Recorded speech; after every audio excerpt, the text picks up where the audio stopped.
Welcome back, everybody, to the Heartbeatz podcast. I'm your host, Ruth Cogan, and I want to thank you for joining us on the podcast all about love. Specifically, and most importantly, though, the love God has demonstrated to us and how he brings two people together for marriage and how he's loving upon his singles.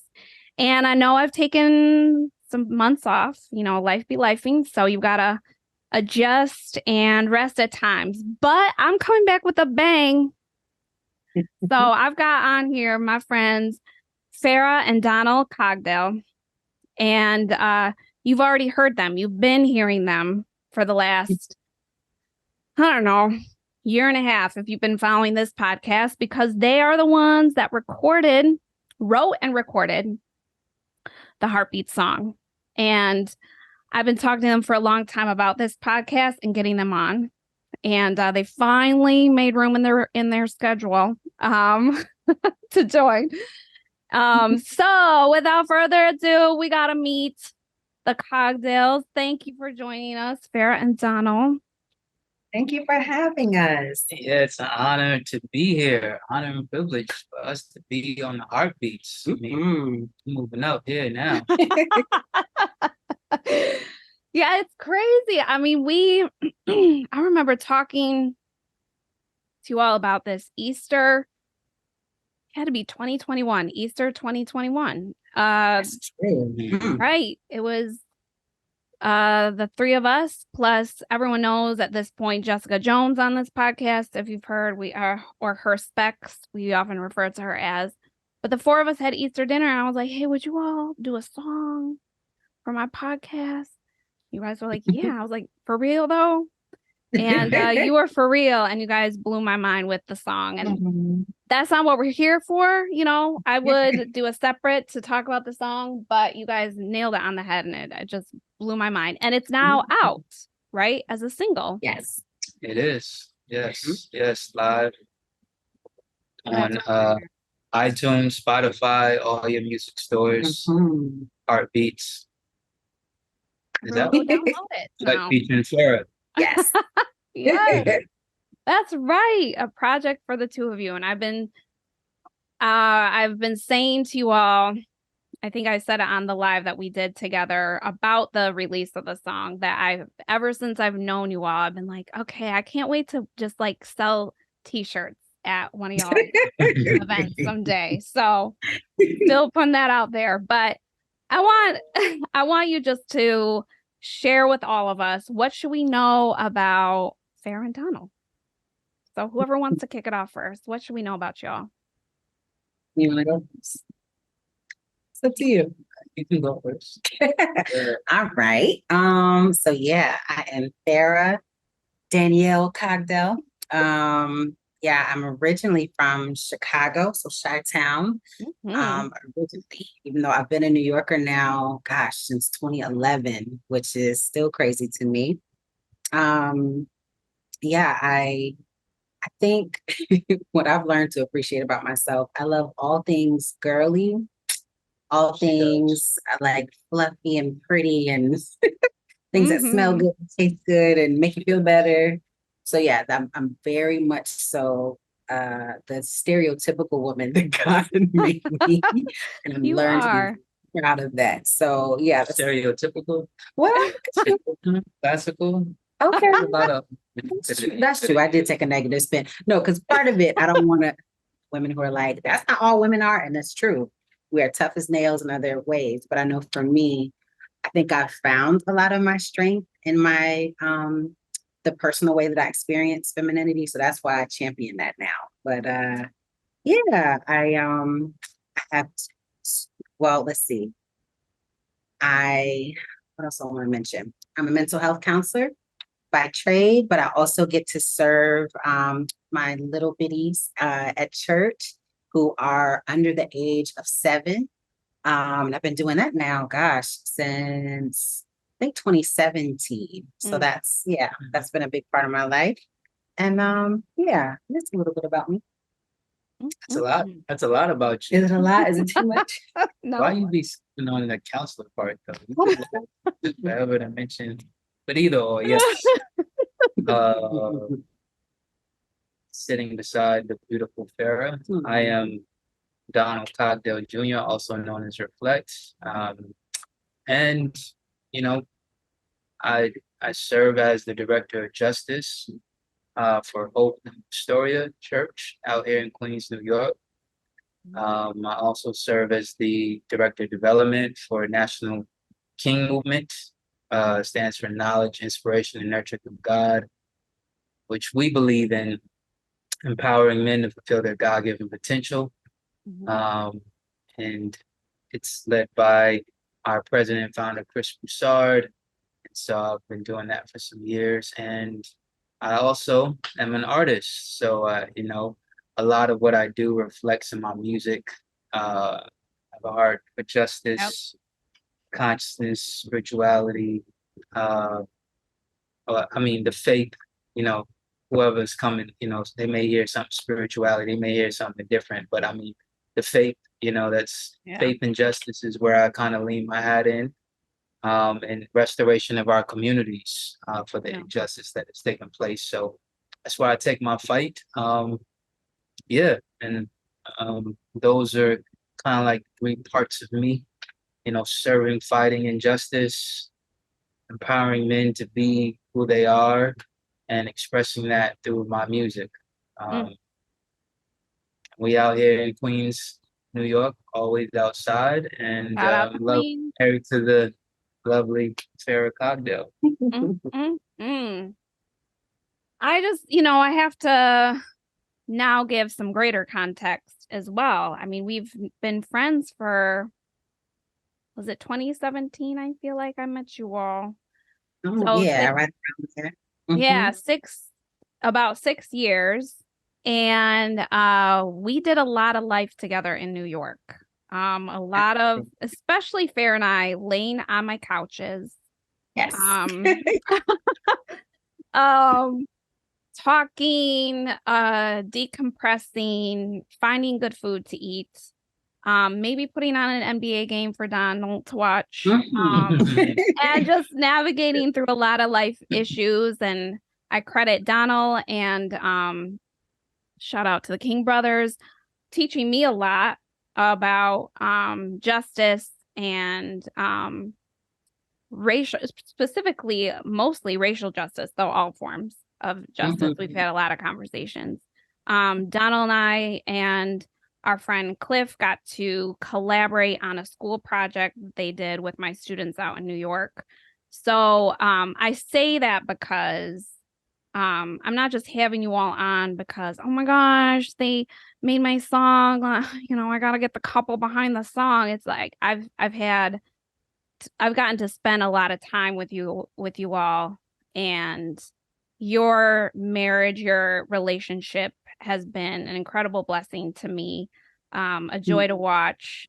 It's always been fun watching you two sit on my couch and debate back and forth and talk through tough issues, but do it with grace and trying to understand one another. Donald is not afraid of a debate. That's one thing I've learned about Donald. He's not easily offended. So, so I love all those things about you guys. And, as we start to get into your story, so I want to leave lots of space for that. As we start to get into your story, just but I mean, first, sorry for interrupting. Go ahead.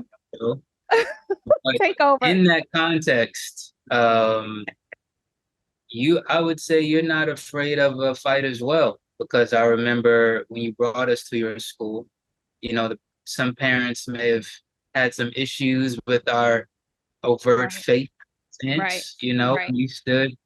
You stood right there and fought for us, and we didn't get kicked out. Your principles. So I can say you are outside here fighting and standing, and I appreciate and honor your stance for justice and racial justice, especially as a white woman in 2023. So salute to you. Yes. I receive. I appreciate that. And I think we've seen both in all of our stories how God shows favor and protects what he wants to bring about. And so But it does sometimes require us to go out of our comfort zone. And so yeah, I appreciate just the role you all have played in my life on multiple levels. So it really is an honor for me to just introduce you all to the Heartbeatz listening fam. And as we get into your story, I just want to remind our listeners that as you hear their story, I want you to pay attention to what's sticking out to you. What kind of presses on your mind and your heart? Because around here we call that your heartbeat. Okay. That's something God is highlighting to you, speaking to you. You know, what is he speaking to you about their story, through their story, I should say. And at the end of their story, you're going to hear after they get off, you're going to hear my heartbeat. So what was God saying to me as I heard their story? But you know, one of the reasons I have people share their stories is because it's really an opportunity just to testify to who God is and the various ways he works in our lives. And you will see that in the Cogdell story. So I want you all to just start off by sharing, where were each of you at in life? Right as you all were meeting, like right before you all met, where were each of you individually in life? Ooh, I'll start. So she kicked it off last time. Sure. I guess I'll go this time. This was 2008. Yeah, it was the year Obama was elected. So we met a little bit before that, before Obama was elected, and where I was at, I was a couple of years out of college, had my first job. Well, not my first job, but like my first job that was providing sustainable income for me, to live on my own.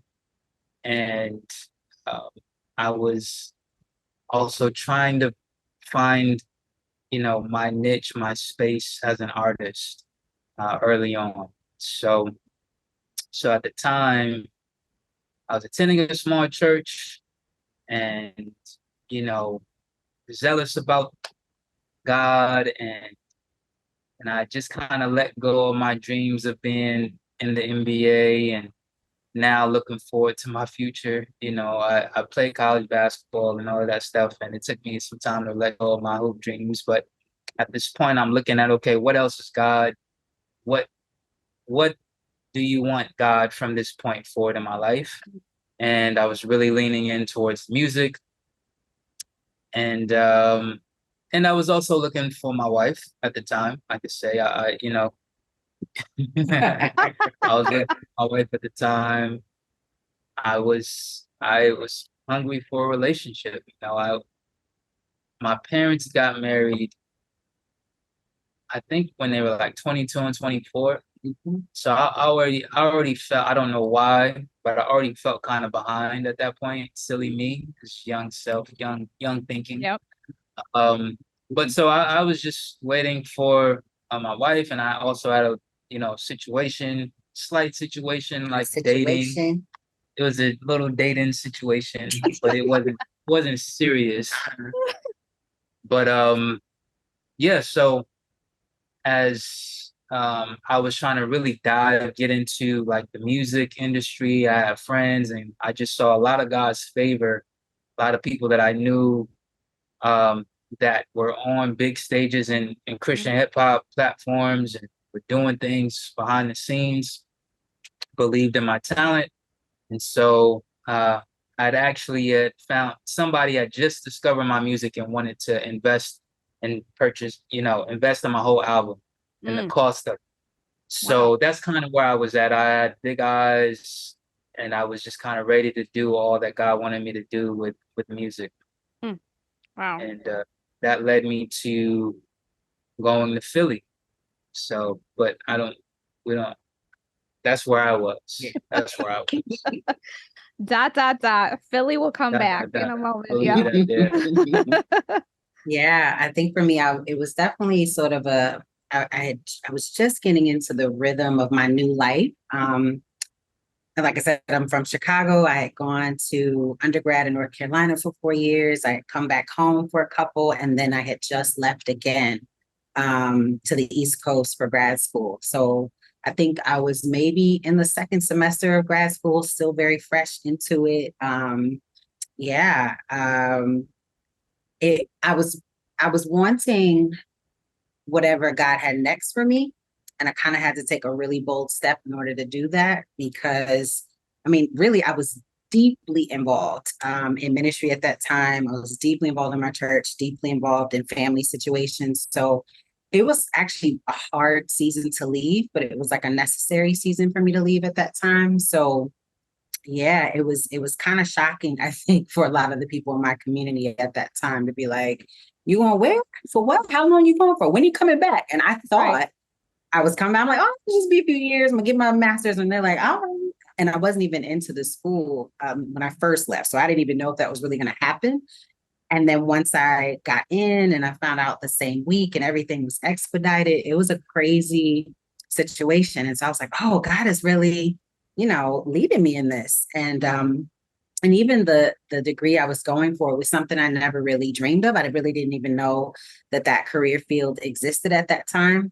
And so I was getting my master's in Christian counseling, and I was like super excited about that. I felt on fire about my purpose and calling, and I was just like absorbing everything. So it was a very like new, getting situated, being healed from my last long-term relationship. And so, yeah, I wasn't really trying to be in anybody's relationship. I was trying to do all I can for whatever Jesus told me to do at the time. And I was throwing myself into things that I felt would bring me closer to that. So I think, yeah, that kind of sums up where I was, I think, at that time. Wait, you wasn't dating somebody? Listen, so what I was trying to say is that my intention was to make all that clear. Okay. I did have a long distance relationship at that time. Helpful information. Yeah, right. Long distance. And, but I will say this, that relationship helped with, I think, kind of clarifying more of what I needed to do and to be focused on. I think one thing I've learned to do is not regret any relationships at all. And honestly, and I say this humbly, like I really cherish things that didn't work out. I cherish the friendships that were there because you really do learn about yourself when someone gets close enough. And so, so actually that relationship was instrumental in me clarifying more of what I wanted and who I was. So there was a lot of propelling actually that came from that relationship, but it also ended soon around that time. So that's why I didn't say it originally, right around the election time, sadly. But yeah. Nice. So, I love that you hear from both of you, because this is still true about you all, from both of you, that you both really wanted, God, what do you want for my life? And that's what where your heart was at, seeking after him. What do you want for my life? And I also want to point out, Donal, that, you mentioned I just had like big eyes, big dreams. I still view you that way, like big eyes, big dreams. Like I'm just so thankful that God continues to bring people into my life with big eyes and big dreams, because I do believe that's how we are supposed to live our lives, that God will put stuff bigger than us in our hearts that he intends to fulfill. And the only way we accomplish it is his help.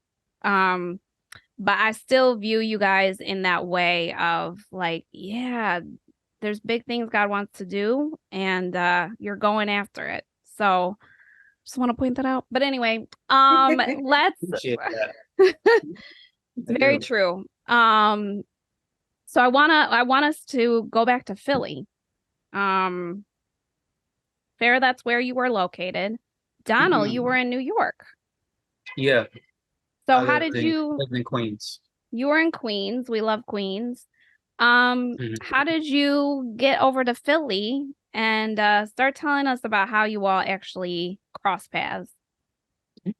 Yeah, so my music, I dropped my first mixtape, not probably some months before. It was rough. I mean, it was raw. I believed in it. I loved it, It was good. And somebody from Vegas, a stranger, but a good brother, he said, I really love what you're doing and I want to support your ministry. And he's like, I hate when, you know, talented ministers don't have the funding that they need to to get their message out. And so that's a shout out to anybody that's just working and, Yeah. you know, take the risk, do the work, put it out there. I didn't have any money, anybody backing me. I just put it online Yeah. and somebody, checked it out. And then they were like, well, I'm coming to Philly and I want to introduce you to some artists, and some producers out there. And Philly was where the main Christian hip hop movement was at that time. And I was like, you better believe it. I'm coming. I will be there, So he flew out to Philly. I took the drive to Philly to be there. And so we were at this so that's basically what led me to Philly, So we were planning to meet at this after this concert, JR concert. And boy did we. Yeah. Should I say like when we cross paths or do Yeah, you want tell her it. to come here? Mhm. I mean, We can tag team it. Okay. Yeah. So Well, I'll just say so it was funny. I did not know about JR at that time, but it was at the school that I went to, there was a church connected to the school and that's where the concert was. And so I passed the sign for this concert every time I went to lunch. And I was like, I should go to that. And that was literally just kind of a fleeting thought. But every time I passed, I'm like, I should do that. I don't know who that is, but I should go.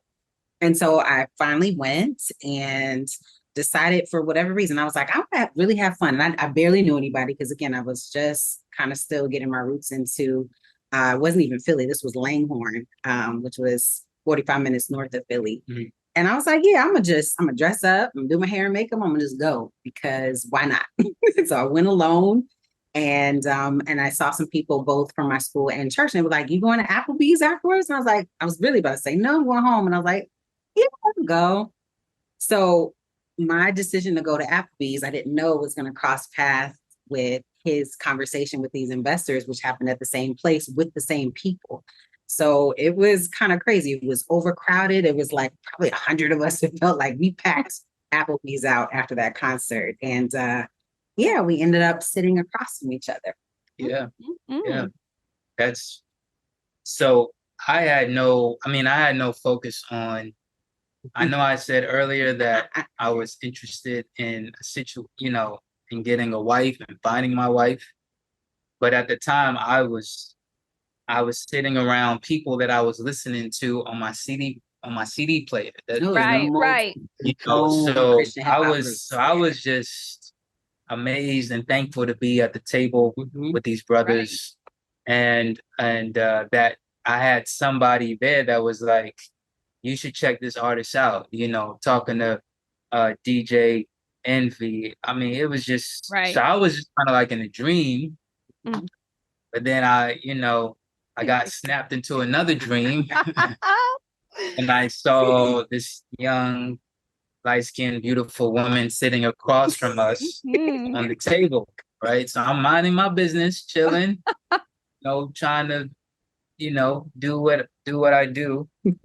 And then I look and we kind of like lock eyes. I look at her and I feel like, you were looking at me, right? So I was like, oh shoot, she's beautiful, right? And so that kind of like was a beautiful distraction from my conversation. But this is also the most controversial part of the story because the signal that he thought I gave, I was sitting across from a wonderful young lady who now has a beautiful law career and helps artists of different kinds. And so she's pointing, she knows everybody at the table.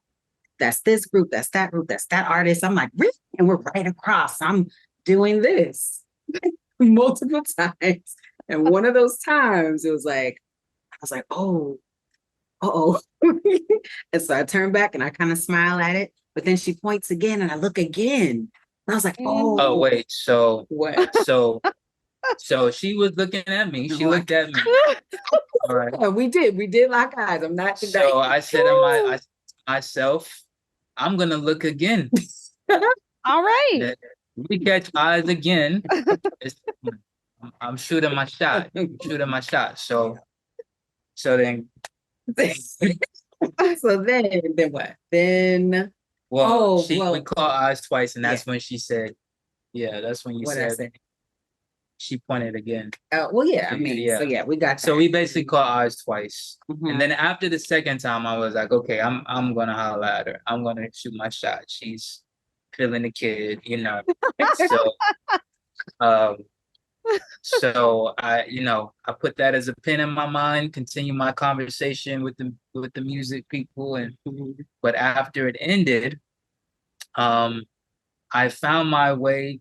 It was kind of like the work of God, really, It was, because it was so many people It moving, was piles of people and right it next to was, each other. you know, so And then it was like it was clear. it was like it was clear, like right? in a few minutes. I and it think was I like, where was did all the people go? I was either coming from the restroom, Yeah. And I was packing my stuff and up. she was coming back to her stuff. Mhm. And so it was like we met right in the middle, and Mhm. nobody else was there. Mhm. So it was just like God, Just clear. God set it up like the Red Amen. Sea was split. Yep. And I my shot. And what's funny is at that time, I had made up in my mind that, I was going to pursue the woman that God puts in front of me.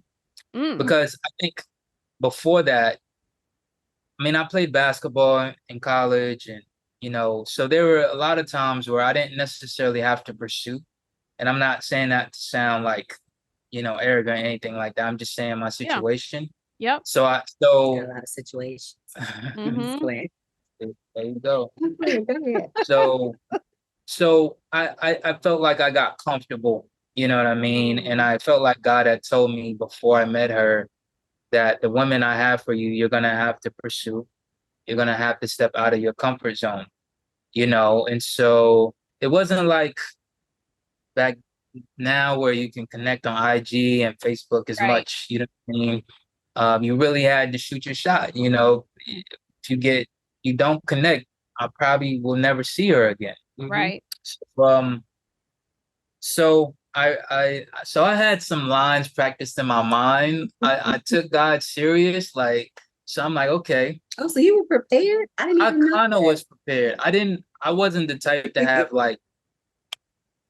pickup line. You know what I mean? I Right, wasn't right. like, your feet must be tired because you've been running through my head all day. I'll Like, be like, I didn't have any of that, okay, that's all right. So I was more the laid back, smooth. That was kind of who I was. So not a man of many words. Yeah. But I said, when I meet that woman, I'm gonna say, I like to get to know you better, right? That was my line. So when God split the Red Sea and we saw right there in the middle of Applebee's, I said, okay, oh God, you serious? So I approach her and introduce myself, who I am, and she introduced herself. That was a very unique, beautiful name, Farrah, And I think you're the first Farrah I met, actually. Yeah. So did I ask you, did you know what your name means? That may have been later on the phone. That was later. That was later. All right. So I had this thing about what names meant. Anyways, her name really stood out to me too. So I just said, you remember what I said? I mean, it's basically what you said. I would like to get to know you. Something we don't remember exactly, but it was Right. very close. And I know for me, it was like it was refreshing that it wasn't a line, that he wasn't Sure. over me to be smooth or to sell me. So I appreciated that. And I was like, okay, he's a cool brother to know. And I say brother because again, I wasn't on the let's get a number, let's see I wasn't even praying about a husband. I wasn't. So, my response was yes. I responded to all that and I'm like, nice. You going to church tomorrow? Yeah, she hit me with And he was like, well, yeah. And what's funny is we realized as we Yeah. told the story, we never confirmed which church we were going to Never. the next day. There's Never. plenty of churches between There was a lot Leghorn and of different- Oh, Philadelphia. wow. So Yeah. we ended up going to the same one and, Yeah. hit the friend that he knew, I guess, was going there too. Well, that was actually another friend. Oh, well, But he was going there too, because He was, it was like a lot of members from the Cross Movement were going there, Yeah. and so Yeah. it was a good known church. mhm. But the church that we did the concert was also a good, well-known That's church. true. There were a lot So of it could've easily Right. been it that. could have easily been that But we one. There are a just- lot of flag churches. Mhm. So when I asked for a number, she was like, "You Like, going I'll to see be you at church tomorrow?" And I said, "Actually, yeah, I am," and I was. Like, I'll see you there. So went home that night, couldn't get her out of my mind. I was like, wow, God, okay. So the next day, we go to church, and I was probably the most distracted I've ever been in a service, looking from left to right. I'm like, I don't see her. And I'm feeling like, man, she must have played. I got played or something, right? Just doubted the whole process. And so I didn't see her the whole service. I was just nodding my head to the sermon, not listening, but it sure was a great sermon. I need to go back and listen to that stuff. So I didn't see her the whole service. I didn't know there was a balcony upstairs, or maybe That did was I? my section. So- I don't know, something about that room. So after service, I'm looking around. I continue my search.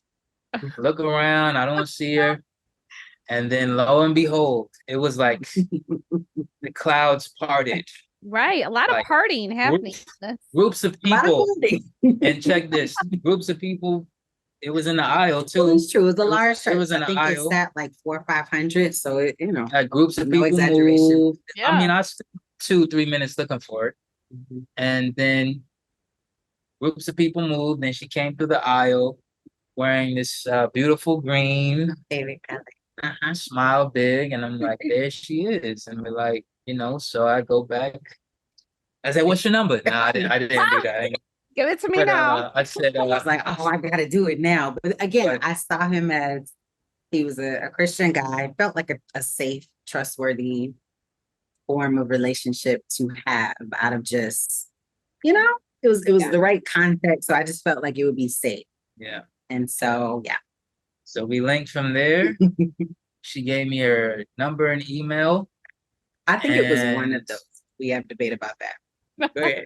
You have debate. I said she gave me her number because I spent a lot of time thinking, should I call her on my way back to New York? Whether it's too fast, is this too fast or not? Or, should I play it cool? Right. I did call and I got the voicemail, you know what I'm I don't saying? think that happened, but okay. It did. I'm telling you. I wouldn't have not answered. I wouldn't have been rude. But anyway, I mean, go I don't ahead. know, but either or. So on my way home, I called my mom. I said, Mom, I say, Mom, I just met my wife. I met my And future she wife. was like, And she was like, Slow down. slow down. Like, take your time, son. But "Hmm." And did yeah. you really, can you break that down? Did you really, did you really feel that? did I feel that? Really? Yeah. Yes. Yeah, I don't go to my mother. Like my mother, if you know my mom's, she's an amazing woman. She's extremely hilarious, but she's serious. You know what I'm saying? So I can only She'll tell you recall the truth. I can only recall one time introducing somebody to my mom. So I never really talked about my mom too much about my dating. I just when I had in my mind when I talk to her about somebody, it's gonna be serious, Right. So at this time I just felt like this was serious, this was God's divine intervention, Mhm. So yeah. Did That's you what I feel felt. like, I've never asked you this, by the way. So this particular question. Did you have specific things you were praying for or looking for that kind of clued you in, like, or was it just this like gut sense, you know, like, I think this is it. Like what was kind of leading you to claim, Mom, I think this is, I found my wife. That's a great question. I would say for me, of course, I would, if you were to ask my younger self at that time, of course, I would say I knew what I want, but I don't think I knew everything that I wanted and everything that I needed. I I think I knew I was praying for a woman that loved God. I was praying for a woman that was not just love God, serious about God, to the point that she was willing to act and, walk out her faith. Because I always looked up to Ananias and wow, I'm drawing You're a blank. thinking about I'm drawing a blank. I'm sorry. no, I don't know. Not Ananias, sorry. Priscilla and Aquila. Priscilla and Aquila. Oh, yes. Yeah, I always looked up to that couple as, I was zealous for God and I wanted somebody else to be zealous for God. And everybody has different expectations of their mate. Yeah. Some people don't necessarily need their mate to be as zealous as them per se. Yep. So for me, I knew that's what I wanted, and that's what I sensed from her. Yeah. That she really loved God, and I think I was blown away at the fact that one, she was in school, and two, she also was a custodian. She was doing her work study. Honestly, no, it was an actual part-time job. So actual part-time job, and I'm like, at the school, what kind of beautiful woman like this is cleaning toilets.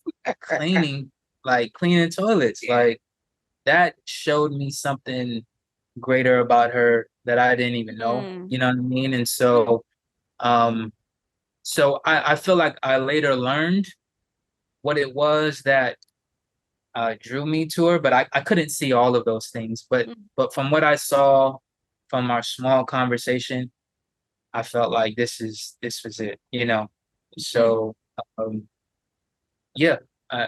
Awesome. So I'd say I knew a little bit of what I wanted, in my young mind, but I didn't know all that I wanted and needed, and that would be discovered later in our relationship. Yeah. That's good. That's good. Thank you. So you get the digits or the email, but the digits, we'll say, and drive away, call, leave a voicemail. Farrah, what were your first impressions? You mentioned you saw him as a brother. Was there any sort of, interest at that time? I thought he was just so nice, and he was so, you know what? It's funny. I found him to be forward, but not in a negative way. I felt like whatever the mind, now I'm even hearing more today about the mindset.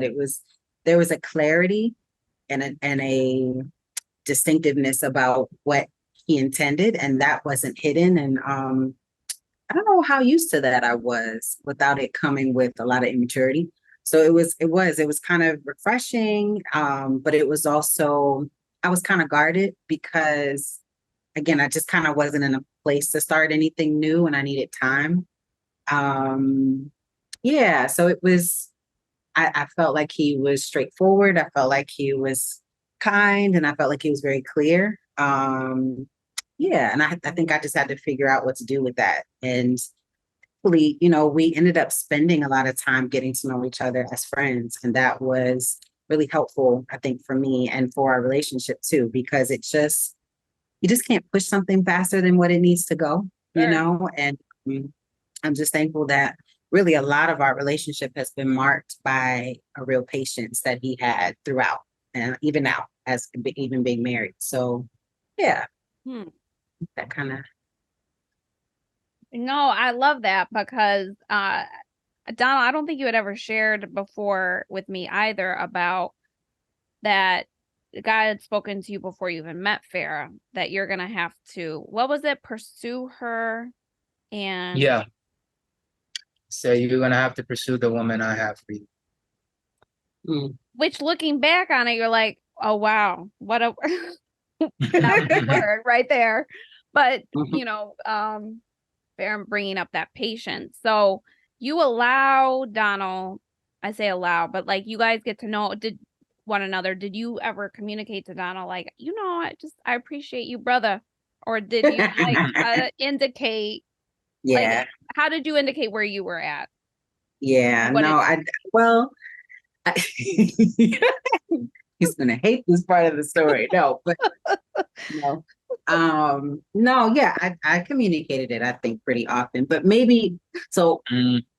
Oh gosh, no. So I never wanted to be cold because again, I thought he was cool. I thought he was.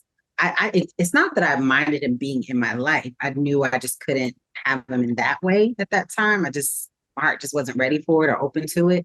So I think I did communicate that part clearly, but I didn't kick him out of my life either. So I think that might have been hard for you a little bit. Yeah. Because I was trying to like keep certain things at bay, but I wasn't saying like stay away out of my life. But it was just like, I can't open this part. And I think that tension made our relationship kind of difficult. So yeah. Yeah, that was a tension. I think that's accurate. That it was like, I'm not ready. You know what I mean? She used to tell me about books like Kiss Dating Goodbye. That's true. I was, oh God, you know, I was so into the philosophy at that point. Yeah. Don't open up. What was it that you said? Don't open up the lovers. No, that now you quoting scripture. No, we gotta say this one. You're not awake in love or something. Awake in love until it's so desired. Yes. We're not awake. Not yet. Yeah. So she would say things like that. You know what I mean? And in the midst of like really, really great conversations, like, and that's what even convinced me that it was the Lord that talked to me about her being my wife, because I felt like we hit it off on the phone and we just happened to be at that time having similar journeys in our faith walk, similar churches. You know, she gave me advice and strength and courage in certain areas that I needed because I was in a tough church situation, trying to exit some stuff with bad theology and things like that. And so she was kind of she was in a healthy church and I was coming out of an unhealthy church that she was kind of familiar with, you know, and so we really connected in a lot of different areas on big things and even little things. Like I was surprised that this womanly woman, you know, loved rugged hip hop, you know, at times. So it was little things like that, you know what I mean? And but I mean, yeah, there you go.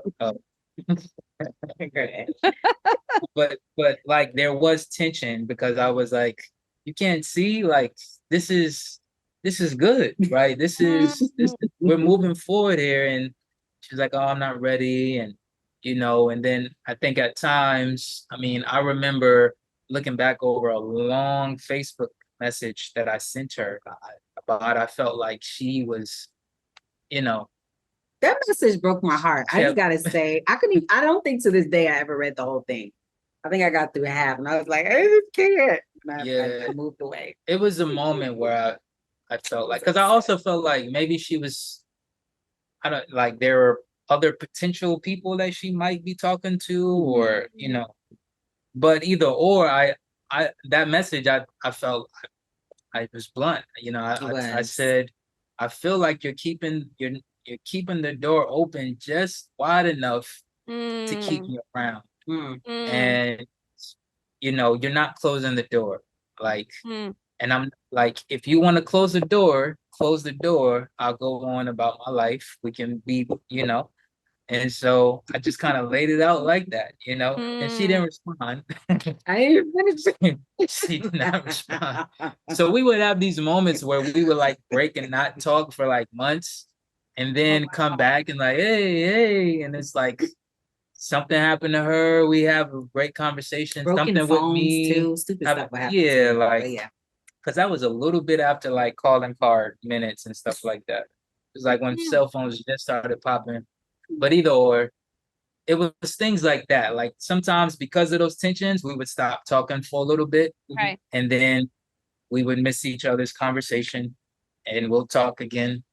And then it kind of went like that, and then yeah, for a little bit, and then Mm. we got clarity in different ways. So, So Farrah, Hmm. was his message right?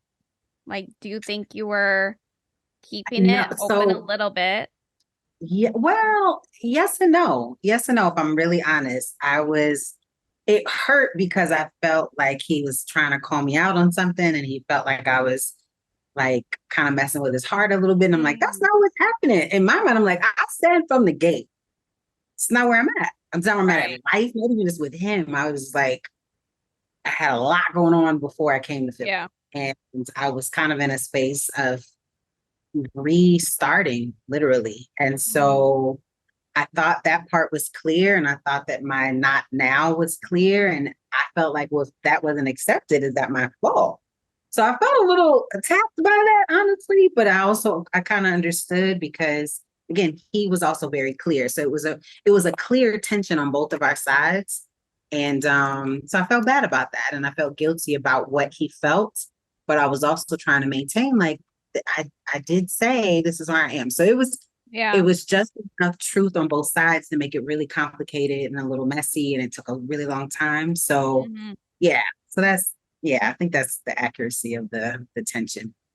Yeah. No, that makes sense. I asked too because Donald said something about you saying not now, or no, you said not now. So Yeah. was there a part of you that was like, maybe That's such a good eventually? question. I think that, you know what, I held out hope that you know what, it was his character mostly that was like, you shouldn't close this door. It felt like, and I'm not going to say like an audible voice spoke to me. I was like, don't hold it. No, but there was a general sense of like, I think he's a great person. I think we learn a lot from each other, exactly like what he said. There were moments of inspiration, and even our tension moments were fun because there were things that would come out for both of us. And I think there was a good challenge. I don't know if I was thinking romantically, but I was thinking like, I don't know. I think that's what it was. I couldn't confirm it. And because I couldn't say no completely, I had to be honest with myself that there was enough tension to not close the door. And so I think that's the most accurate way to put it for me at that time. So yeah. Okay, so Farrah, that's interesting because I've never heard you articulate it in that way before. That there was, I like what you said, that there was a tension there of, okay, I don't know what to call this or what this is, but I still want you like in my life in some way. It sounds like I'm kind of putting my own words to it, but yeah. Donald, I'm curious for you though. You felt like in some way God spoke to you like this is your wife, or you had some sort of inkling about that. In these periods of on off, were you questioning, doubting that word? Were you testing that word? Were you like, we'll wait and see? Like, where were you at with just these off times? Was that a struggle for you in a faith sense? yeah, all of the above. I questioned, I waited. At times I felt very comfortable and confident. I mean, for me, I was busy, also just busy doing the things that I felt God wanted me to do. Yeah. So I wasn't just sitting and waiting around. Sure. I wanted somebody to join me in that, so I felt like the person that God had for me was special, like in terms of they would join me in the journey. And and I also felt like I used to do this deal with God. I used to like try to make a deal with God. Like, if you just show me my wife, God, I'll chill. We ain't even gotta be together. I just want to know who she is, Yeah. And so I used to actually look up the stories like Jacob and Rachel and him waiting, Right. I felt like in a sense God was having me wait like Jacob, Mm. and and as long as the door wasn't closed, you know what I'm saying? Like I don't I if the door was closed, I don't know what I would have done. I probably would have Sure. moved on. You know what Yeah. I'm saying? Like, but as long as the door was open, I was like, okay, God, this is a possibility. Cause I one thing I never wanted to press myself on a woman, so Sure. that's part of my tension was, well, if you don't love me, it's okay. We can move on. We can move forward. I'm not gonna force you to love me. I'm not Sure. gonna Right. force you to want to be with me. Yeah. I don't want to be with somebody that I gotta force, that I gotta Why not? contrive you to be with me. Like, Mm-hmm. I want somebody to want me back. Mm. And I think I was always confident enough in myself to want that, Yeah. especially, in my past, I've had women that pursued me and, I felt like I was somebody, I felt like I had options, um, so that's, so if, had she told me, no, you're just a friend, and this is not going to, I would have, I would have been disappointed and Yeah. broken, but I would have, licked my wounds and moved on, Right. Right. And so, Yeah. but I felt like with the door still open, um, I felt like I was being put through a Jacob and Rachel type of test. Mhm. You know what I'm saying? And so as long as our conversations were they were moving, they were godly, that I felt like they were Holy Spirit driven. And I don't not we have fun and things like that, but also just really important, intricate parts of my life Mm. and my spiritual formation, I found in our conversations they were being met in a way. Mm. So those things kept me, you know, Right. even in those months. And anytime she called back, I remember one time it was months past, she called back and I smiled.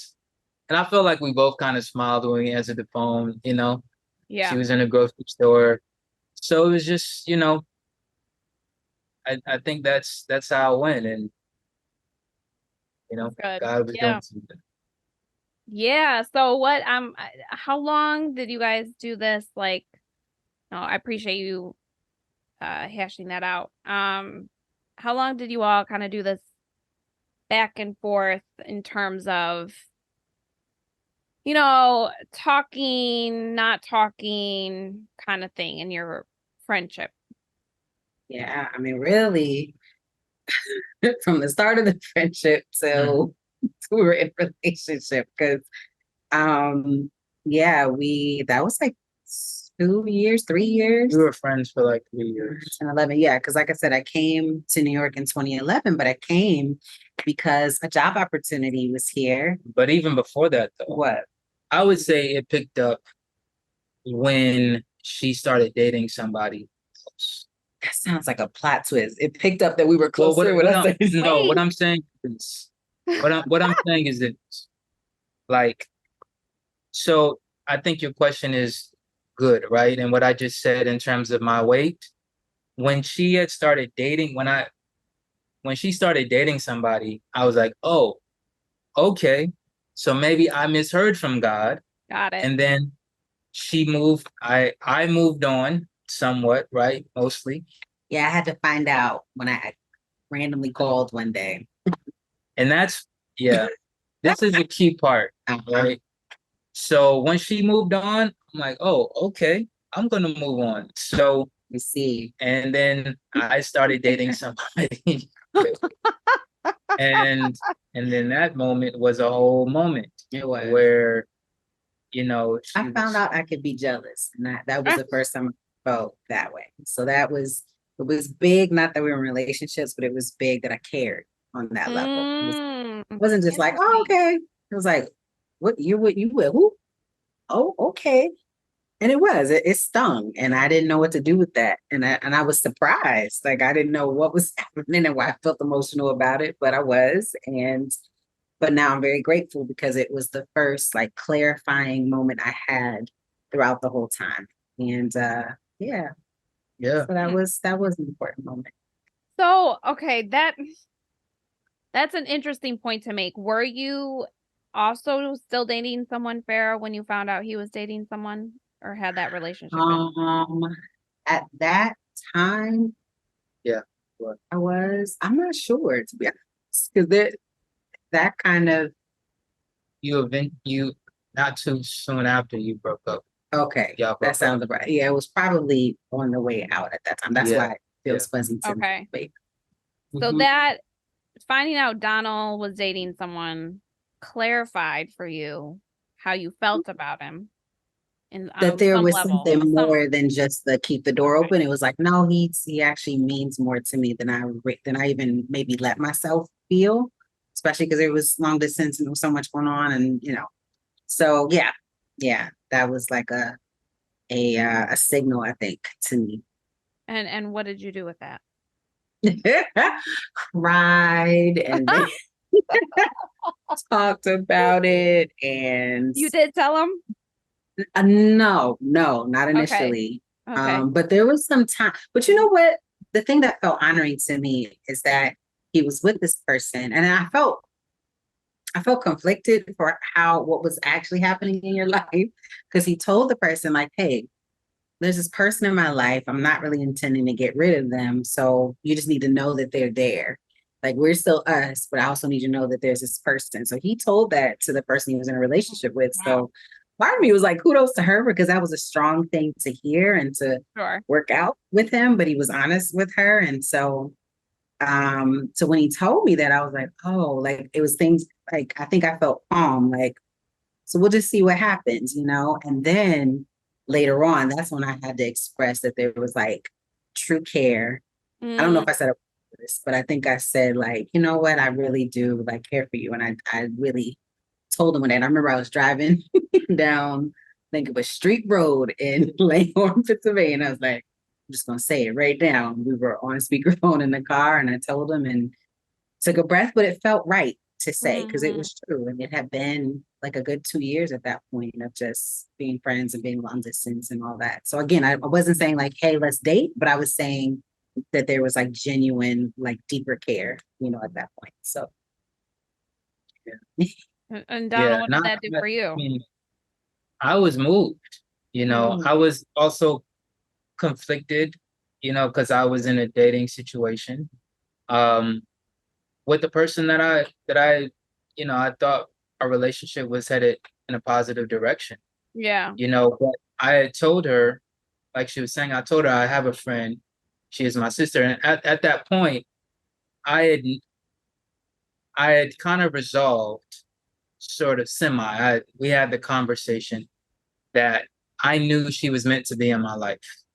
I said, you're meant to be in my life in some way, in some fashion, whether that's as my wife or as my friend. I just feel like God has tied our destinies together. And I told her this. And so I told the woman that I was dating, this is my friend and this is what it is. I'm not gonna get rid of my friend. And but while I was dating her, I saw what I needed out of, like, there was a huge hole of in our relationship that I had in us. The things that we can talk about of God, the way we can challenge each other. I don't need everything I say to be deep, to be impressed. You know what I mean? And I felt like Farrah, our conversations was life-giving in that way. You know what I mean? So she can listen to me, but she can also challenge me and have her own opinion. That was very important to me. I didn't need a woman who would just bow down at everything that I said. Right. And so so yeah, I was moved, and for me, it kind of clarified, oh, this is what you really need in a relationship, in a lifelong journey, like this cannot be without, you know what I'm saying? And so I think she had, she was out of, they had broke up their relationship, and then there's some things happened in the current dating relationship that I was in that I was like, this doesn't seem like God to me. And so I eventually ended up breaking up with her as well. And it wasn't because she was single now, but it was just like there were things that happened that showed me that this is not supposed to be. You know what I mean? And so Right. then we were just both single and free to be friends. Thank God. Yes. And that relationship kind of started blossoming in another way, in another way. So both of you had sort of these clarifying moments or season, Donal, you're dating this other woman and realizing, well, there's some gaps in what I think is important, and that's not here. It is there with Farrah, or at least Farrah brings that to the table. And Farrah, you're like, I actually do care about this person. Mhm. And I don't really like that he's with someone else. So that's different than a brother. That's true. So how did you all you move forward in a friendship in a different capacity, perhaps? Talk about that. Like, how did you all proceed or move forward? I'm gonna say sushi night. Well, Are wait, you you going night first? Well, I mean, Well, before, okay. Well, I think it's important to say. wow. So she was graduating college Oh. and thinking about where to move. I think we had got together one time, before that, she came to New York. And what's funny was she's like, I don't think I can live in New York, right? That's what she said. And in my mind, I'm like, oh, really? I was like, you visit New York, you don't live here. So there was, and we were just friends, but the door was wider open. Yeah. We both, it was Right. clarified for us, but we hadn't started officially dating or anything like that. We were still friends. And so, and I, at that point, was like, we got to be in the same space. In my mind, I didn't, in my mind, it needed to be in proximity, because the relationship that I just got out of, that was long distance. So I was like, I don't want to do a long distance thing again in my mind. And if it's real, we got to test it in living in the same space. So she was looking for a counselor job. She had just graduated, got a counselor degree. My job was actually looking for a counselor. So, and I wasn't the director. There was a director. There was a counselor position open. So she applied for the job, and she got the job. That's a whole She story. persevered through all these counselors, and There was a lot of like that. competition for that role. So got the job, and then so we became. Wait, I gotta just say, so he was the assistant director for this organization, and Yeah. the director was like loving me, and he was like leaning in and all the things. I'm like, this is going well. And then my friend who's offering me like come try out for the job, they're like, got any questions for her? And he was like, yeah. What would you say your weaknesses are? I was like, who said that? And you're on my team. What are you But I credit him for that, because again, when I talk about him being very straightforward and clear, Donald's just not afraid to go there. And so a lot of times that created a lot of safety for me, because I knew the intention, I knew what was happening. And I think that part of him is the part that I've learned to trust the most, because if something really does have to be dealt with or addressed or faced in some way, like he's gonna go directly to the hardest question first. And so that's something that it's just part of his character and part of why I married him. I mean, that's one of the biggest parts of his whole person and the way that God made him that I respect and trust the most. So I love got on my that. nerves at that point, but no, it was Yeah. Yeah, I it was a love whole, it. I mean, even the director was ready to hire her right away. And I was like, well, we got to finish the other interviews. And then I had to come back to part Out of 2. fairness. So, but I said, we're not giving you the job. You got to earn the job. You Which know what I'm again, saying? and So, very much so respect. So and she knocked the second interview out the park, you know? thank you. So yeah, so then we were in the same space. She moved to New York, and now, you know, there was opportunity. And her friend Charnice, I was like, Chelsea, you Shout out. name. but yeah, Right. but she was on the show, you know, so she had a friend. So God kind of set her up to come here anyways, you know. Mhm. And then that led us to kind of like hanging out, and then go ahead. So that's where sushi night happens. Thank you, Sushi Galant family. night. It was your home before it was the husband's home. It was Charnice's, and I lived with her for the first 6 months of my New York journey. And she was like, "We should have a sushi night. You should invite Donal." I was like, "Yeah, my friend will come." And I don't know, we had so much fun. It was all kind of funny stuff that happened with the meal. We dyed the rice red by using the wrong wine. It was so many things that happened. I forgot about. Yeah, the purple rice. But the thing was, I don't know. I remember, I'll never forget, it was the weirdest kind of feeling that came over me. And I'm not being super spiritual at all. It was an emotional feeling, really. And I was walking toward him with his like tray of food. And then when I handed it to him and he said, "Thank you," and smiled at me, something about that moment felt so natural that I literally felt like I was serving like my significant other. Like, I don't know if I was thinking spouse, but very similar to that. And there was like a comfort there. There was like I don't know, a softness and an ease. And I don't know, there was something about that moment that was like, this just feels like what I'm supposed to do, you know, and not just what I'm supposed to do, but like that act, that action of me like handing him his tray and the way he received it, there was such a warmth about it that I don't know, my whole heart kind of melted, and that was my for real first like romantic flutter of like, whoa, this is different. I don't know why in that moment happened, but yeah, You needed that. really. What'd you say, Donal? Go ahead. I mean, this is the first time that I heard her put it like that. Really? Mhm. Yeah. It's Heartbeatz. It's a podcast. The sushi, that is one of my favorites. You know, it's funny. I've heard from, you know, I don't want to act like, you know, I was on so many interviews, you know, not like that, but just in conversations I've had with people, I feel like there's a lot of people that have that kind of moment of like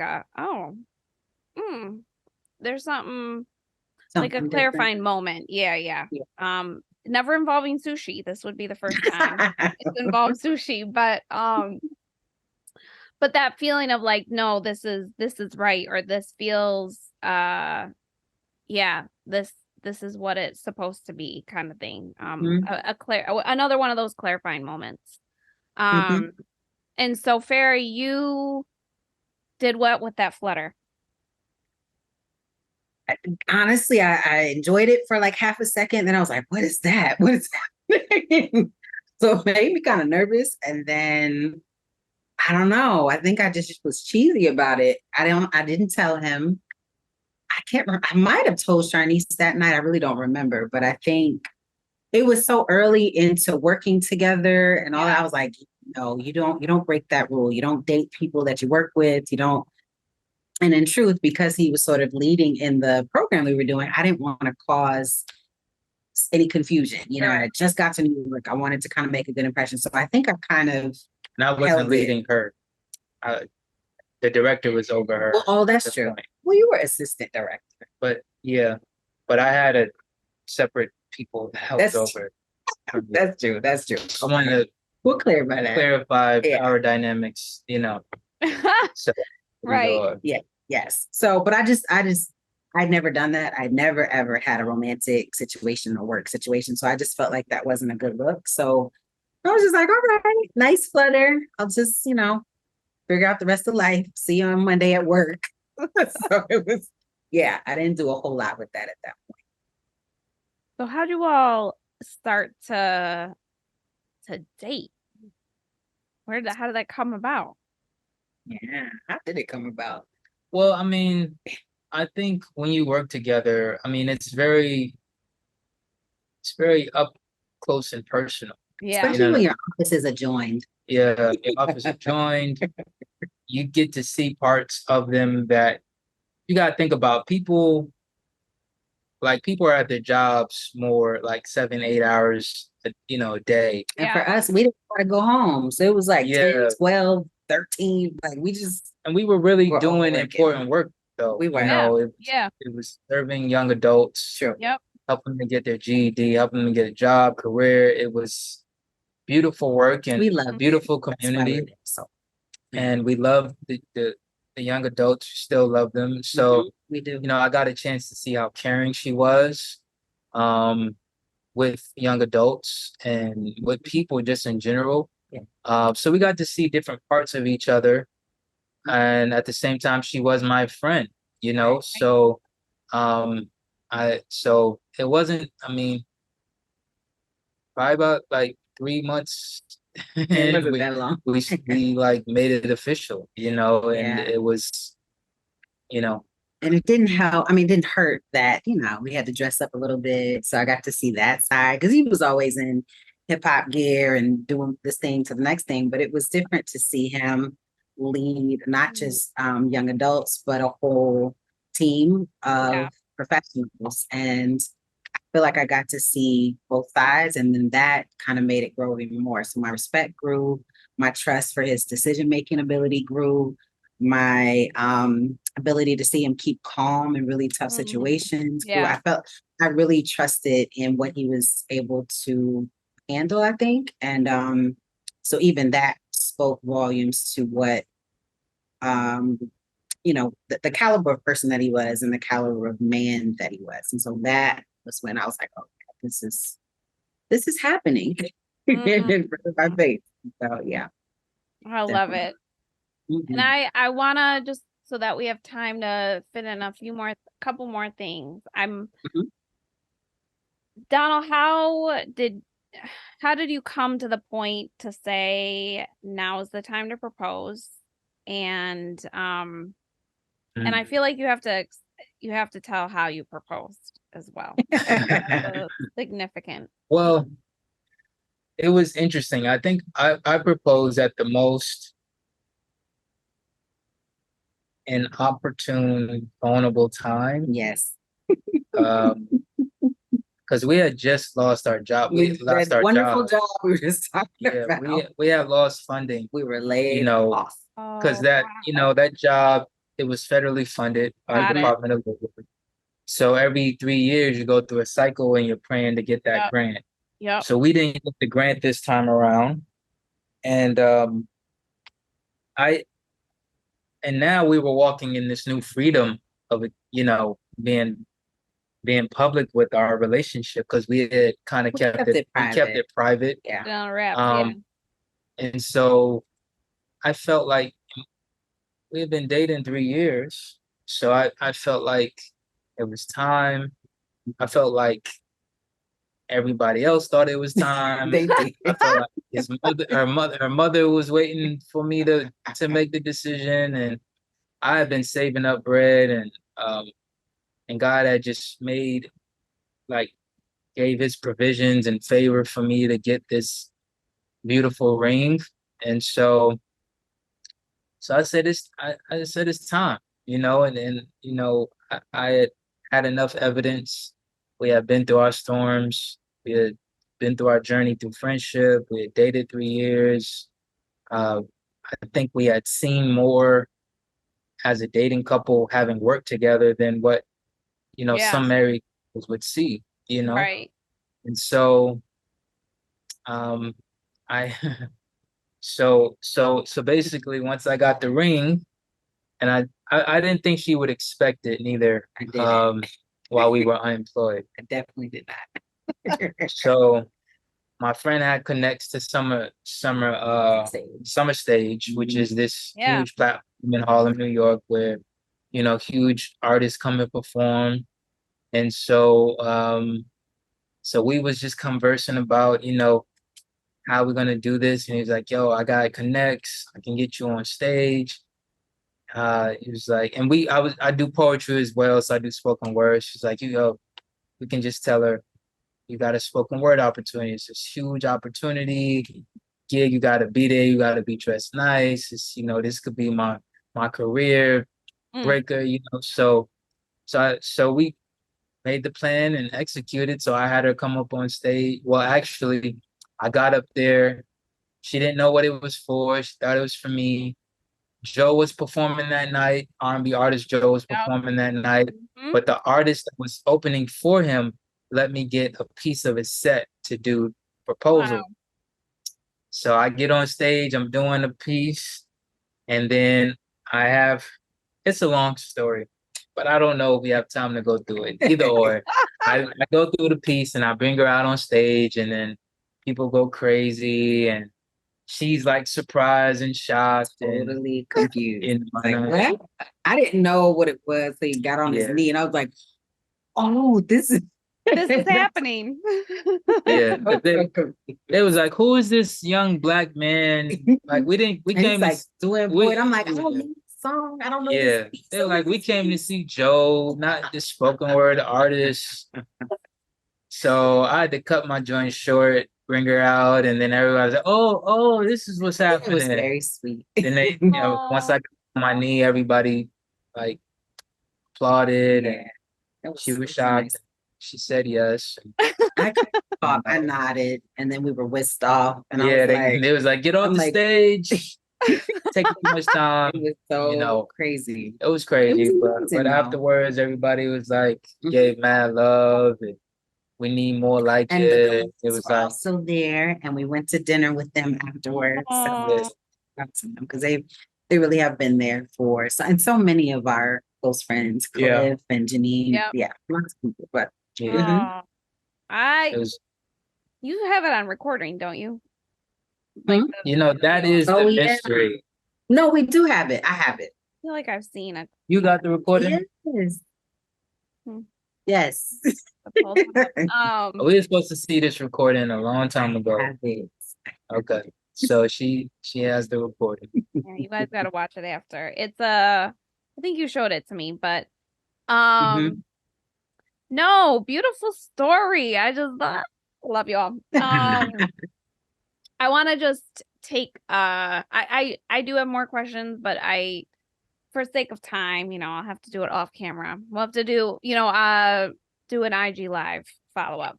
So which I do like to do with guests on if I can. But I want to know, season 2, we're focusing on redemptive challenges. And so thinking about a challenge you all have faced in marriage that and that you all have either overcome or God has helped you work through in some way. You guys are allowed to have different answers, but what's a challenge God has helped you all work through in is it 7 years of marriage? Yeah, it'll be 8 in October. 8 in October. So by the time this comes out, 8 years. Yes. There's been quite a few. So we talked about this ahead of time. What would be helpful to share, what would be appropriate to share, how much to share.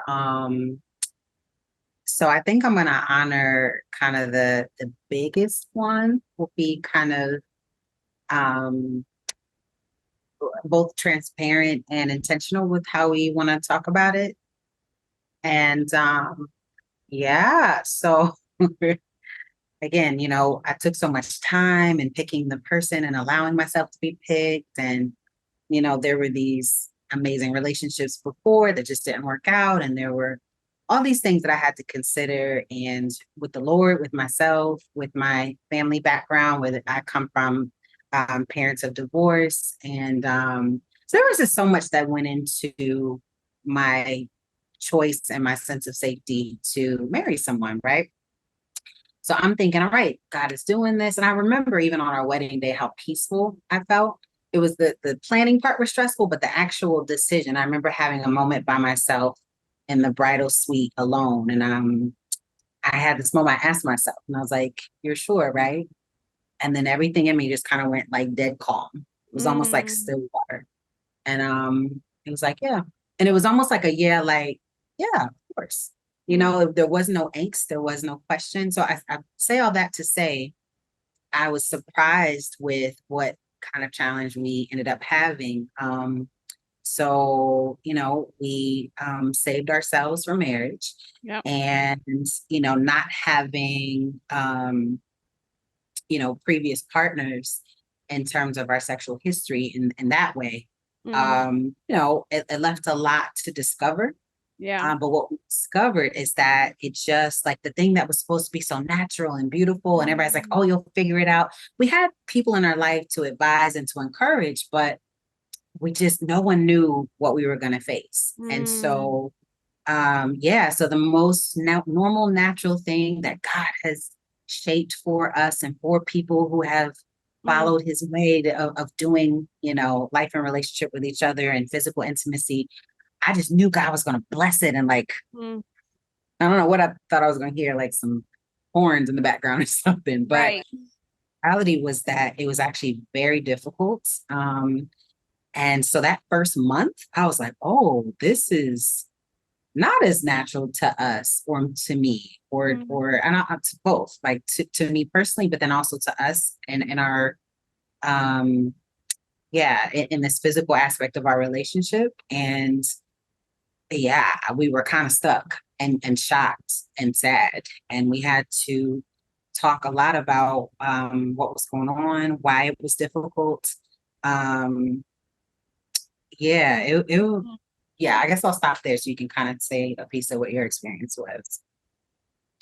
Yeah, I think that was extremely difficult as a man, you know, and what people tell you, people about marriage and physical intimacy, and you know, you wait, and you know, being being a virgin. I had people that used to think that some people would think I was gay because I kept myself, and you know, and so it was very difficult, you know, being in New York City and 2000s.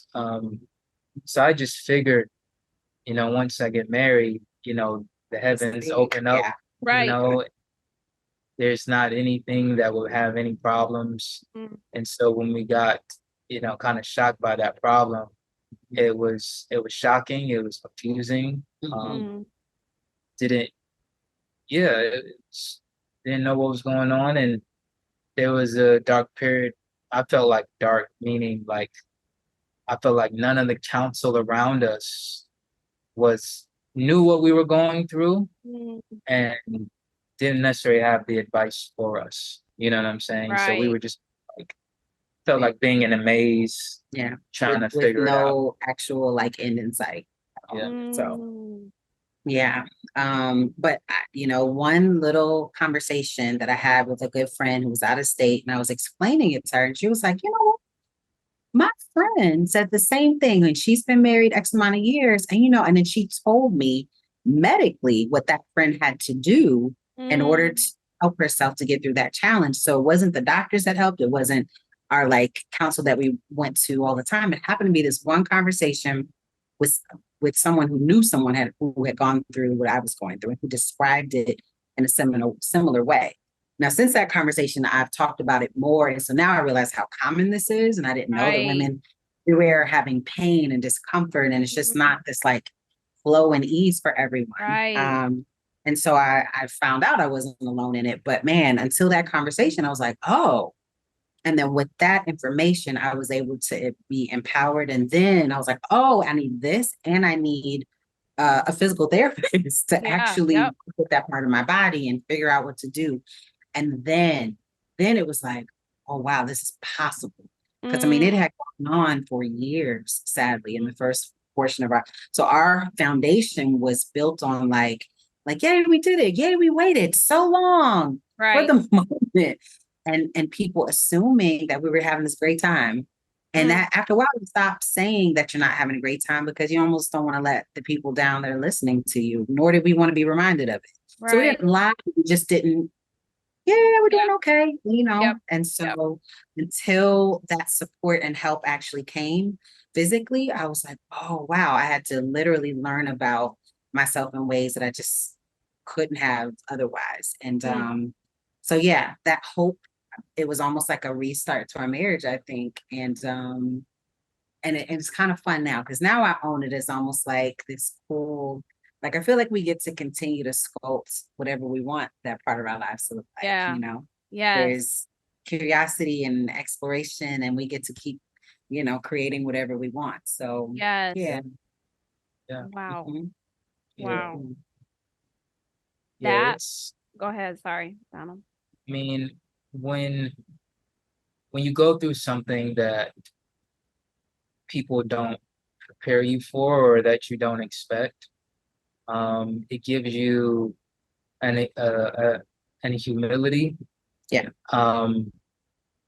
And it takes off filters because you have to deal with yourself. You have to deal with what's in you. Like, Mhm. you know, patience becomes real, self-control becomes real. That's true. You know, there's conversations that you have to have. And it's unfortunate because I feel like, yeah, same thing for me. I didn't really have anybody until later on that a friend said, "Oh, I went through this with my wife too." You know, and I felt alone until that moment. I was like, "Oh, you went through this too?" And he's like, "Yeah, it's more common than what you think it is." And from there, I felt I had a community of men, a small community of men that I could, you know, trust in, that could hold me accountable, that could, you know, that I didn't feel alone. And it gave me tools, you know, um, to help us get through, in my opinion. And so I think, you know, it just gives you this broader perspective of life, marriage, or relationships, you know, how to deal with things, how to deal with curveballs. And, you know, Bible talks about long suffering, you know, That's and right. um, long suffering can come in many different forms and factors, Yeah. you know, and so I think it's just, it makes it that much more important to learn how to lean on God, hold his hand through the dark, hold each other as a Hold on to couple, people that know you because and love you too, because that all of that was extremely important. yeah, and I think we had to hold on to each other, That's right. you know, because I think we both could, you know, I was wondering if it was me, you know, shame and guilt, you know, we had to fight against and battle against those things and the lies of the enemy, you know. And I mean, I just admire you for your strength, you know, and how you battled and persevered because I mean, she got bad advice from licensed medical people, you know what I mean? And so when you get bad Or advice omitted advice. They just or didn't omitted offer. advice that people Right. didn't, you know, people with the license and the title behind their name giving bad information, you know what I mean? And so It's true. you know, we had to lean and really depend on God. And you know, your marriage has to be built on more than sex, for sure. Right. Right. You know, but there's many things, of course, the foundation has to be God, you know, of your marriage. Because I think every marriage has a challenge and a soft spot, and that is just hard to get over, and you need God to get over. And for us, it was really God that got us over, you know. And when you think about it, her dad had just died before our marriage, so it was just a lot going on, Yep. you know, a lot of mountains, and you don't even know how to articulate the storm and the tornado and the whirlwind when you're in it. Sure. Just brace yourself before it. Yeah. Right. And it was really God that brought us through it. Yeah, I just want to thank you both for sharing a very intimate part of your life and your marriage. And part of why I appreciate it so much is because the very thing you all felt alone in for so long, Yeah. now those hearing this can, anyone who might be facing that same struggle or know someone facing that same struggle can learn, like you all eventually did, that you're not alone in this, that there's help available, that there are things you can do. But I just want to honor you both and thank you so much for sharing that with us, because yeah, there's really a lot of freedom when we are willing to share those struggles and how God's helped us over that, to give hope to other people who might be dealing with the same thing, or even if not the same thing, to know that God knows how to get you through. Yeah. And Yeah. so it was long, you talked about that long suffering, but he eventually started providing light in that darkness of, okay, this is what I want you to do. This is what you do now. This is what you do now. Mhm. So yeah, thank you both. Mhm. I almost have to like let it sit for what it is. Mhm. But I want to just wrap up with this question. You guys have given me a lot of your time and I value that. Mhm. You all know the name of the podcast, same name as your single, Heartbeatz. I want you, I'd love for you both to share something about your spouse that makes your heart beat. Mhm. I think she has this like huge caring heart, that when she is like her care goes so deep that I feel like she can almost, and she'll describe it like that, like she can almost feel the pain of somebody, you know what I mean? Yeah. And so that heart and that sensitivity towards people, you know, Yeah. um, it's just, for me, it really touches me, how caring she can be, how big her heart can be for people, how thoughtful she can be for people. Um, and I love that part of her Hmm. that just wants to, like, she can hug, you know, I think she can hug, pain out of somebody. You know what I mean? I like that. She can love on somebody that much that well. I think that's why she's good at what she does in terms of Yes. counseling. Yep. I think people feel loved, they feel heard, but most of all, they feel really cared for. You Yeah. know what I mean? So I think that part of her makes my heart beat. Mm. Mm, mm, mm, mm. That was good. Donald is very serious. Like he's got a serious face and demeanor. And like I've said a lot through our time together, he's very direct about certain things and he's strong about his points, but he's one of the most soft-hearted people you'll ever know. Um, he literally, I feel like if he could rescue the world, he would. I think, yeah, like and I don't mean it just like, let me just run here, run here, and run here. Like Yeah. think he sees other people's situation and then he almost like wears their shoes. So when he's Mhm. helping, it's with, it's almost like how he would hope to be helped if he were in the situation. And so he never asks of anyone to be more than what they are.